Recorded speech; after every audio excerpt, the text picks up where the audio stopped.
अच्छा, truck driver जो हड़ताल पर है उसका रीजन बच्चों ये है कि पहले एक रूल ये था कि जो भी कोई एक्सीडेंट कर दे, ट्रक वाला बड़ा साधन बस ट्रक या जो भी कोई एक्सीडेंट हो जाए तो उसमें 2 साल की सजा और कुछ पैसे का जुर्माना था।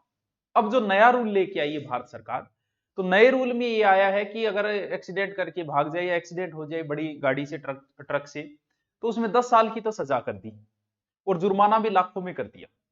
इससे बड़े ट्रक ड्राइवर बस वाले नाराज हैं। नाराज का कारण है कि भारत के अंदर किसी कानून का सदुपयोग कम और दुरुपयोग ज्यादा होता है।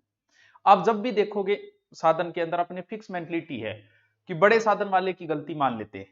अगर मोटरसाइकिल कार में आई तो कार वाले की गलती, उसको पीट देते हैं। कार ट्रक में आए तो ट्रक वाले की गलती, मान फिक्स है, गलती किसी की हो। अब आपको पता है बड़े साधन बहुत कम गलतियां करते हैं। आप देखो भारत में जितने एक्सीडेंट होंगे 50% एक साइड में मोटरसाइकिल मिलेगी।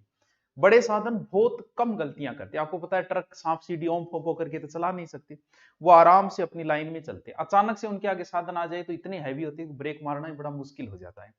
तो इस कानून द्वारा एक तो दुरुपयोग ज्यादा होने की संभावना, फिर ट्रक ड्राइवरों बेचारों की कितनी सैलरी होती है, 15,000 20,000, उसमें ऐसे कोई मामला आ गया तो लोग तो ऊपर चढ़ जाएंगे कानून का फायदा लेके। अब ट्रक ड्राइवर, एक बात तो इससे है कि हम नौकरी क्या करें, अगर हमसे छोटी सी कोई गलती हो गई तो मान तो घुट बेचना पड़ेगा। बात भी जाहिर है कि 10 साल की सजा, पहले कानून थोड़ा सा सख्त कम था, अब सख्त भी बना दिया 10 साल। तो इससे ये नाराज है और जाहिर है कि कहीं ना कहीं ये बड़ा दुरुपयोग भी हो सकता है। और ट्रक ड्राइवर हड़ताल का मतलब सारी व्यवस्थाएं 40% इन्हीं से चल रही है, चाहे सब्जियां आओ, चाहे पेट्रोल आओ, चाहे कुछ भी आओ, वो इन पर डिपेंड है। तो भारत सरकार से निवेदन भी है कि इसके बारे में सोचना चाहिए, क्योंकि वैसे इतनी गलतियां ट्रक ड्राइवर नहीं करते हैं।